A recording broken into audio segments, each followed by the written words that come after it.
Welcome again to another IronCAD demonstration on Too Tall Toby's practice models. This one is dated July 9th. This is a hinged foot.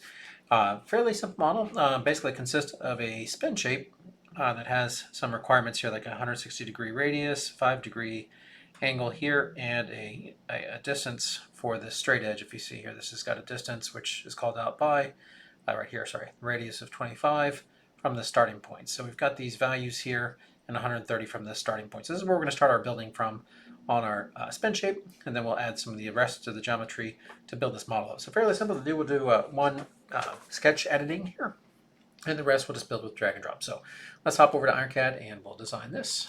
So again, we could start with a sketch. For example, we can just start drop a sketch and do a spin, or we can just drop one of our existing shapes out and edit it. So we have a spin shape in our catalog. I'll just click down to that, and if you hit Alt-E, that will edit that cross section. And in our case, we'll just hide everything here. We don't need to see all the existing geometry because we're deleting that. So here's our sketch, and so we can now just draw our geometry. So I'll go ahead and just draw some 2-point lines here. We know we have one that's 25 millimeters high, and we also have a 25 millimeter out here for our radius. So we'll just type those values in.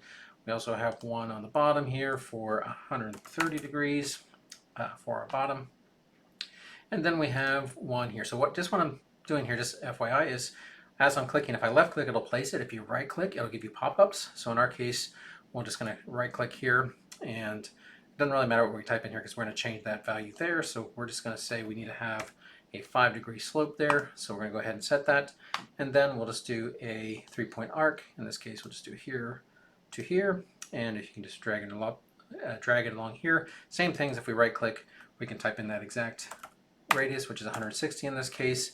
And we want to make these tangents. So what we'll do is just use our tangent constraint, select our arc, select our line, and that will give us our locations there. So that's basically all our curves. We didn't have to put any constraints on here because all the curves are defined just as we built it in place. So now all we do is hit finish, and since we're in the spin command already, it will just go ahead and create that shape for us.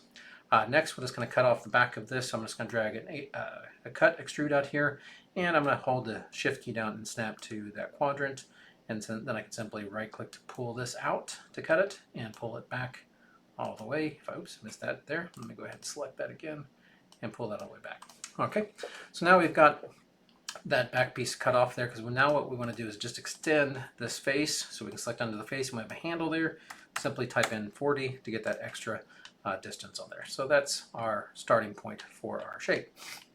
Next, we'll go ahead and do these clamps up here at the top. So we'll drag and drop another extrude. I'm going to drop it right on to the center point here, and I'm going to start off by aligning it here because I'm going to move it out from that face. And I'm going to align it to the back because I do know the distance on this guy is 55 from that far edge, and we know it's got a width of 10 millimeters there. So that gives us our base shape, and we also know a distance from this top, which is actually from the bottom. So we can right click and say edit distance from point. That'll give us the distance from there, and that is actually, let me see here, this is on my way, there we go, 55 for that. So we'll go ahead and set 55 for that value there. Next, we can go ahead and add our blend here. In this case, it's a 15 millimeter. We just hit enter to go ahead and apply that.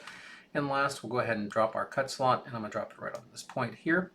And we know some values for this. So we do know that this height value is 12. So we can just type in 12 for that. And we know the width of this is going to be 20 plus the radius, or the diameter, I guess in this case, was going to be 32. So we can just type in 32 for that to get that placed. So next, we do know where this is positioned, so we can turn on our TriBall again, the F10 key. And same thing, in this case, it's probably already in the right place because we snapped to the center points, but we can just do the same thing, edit distance from point, and it's supposed to be 40 from there. And we can also do this, hit our space bar, move it to our quadrant here, and it's supposed to be a distance from the back. Again, edit distance from point, the back edge here, make sure we get that back edge, edit distance from point. There we go, is also 40. Okay, so that's the easy way just to make sure that we are in the right location for that. And last, we'll go ahead and select our feature and our slot feature. We don't have to select the blend, it's already attached to this edge. So we can just select those two, and we're going to move this out. So we dropped it on the edge there and aligned it here. So we know that this needs to be 42 out because we're going to mirror it to the other side to have a spacing of 84. So we can just move that out. And as you can see, if we move that out, it's going to hang there. So we need to pull this bottom handle down into the geometry. There we go. And last, we'll just go ahead and do the mirror feature again, and we can select these first or after, it doesn't really matter, but I'm going to go ahead and select all those features there, hit the mirror feature command. So when you select it first, it's kind of an object action, so it knows the objects. Now it's giving you the action. So in our case, the action is to mirror about that plane, and hit OK to go ahead and apply that. So it can speed you up by selecting it beforehand.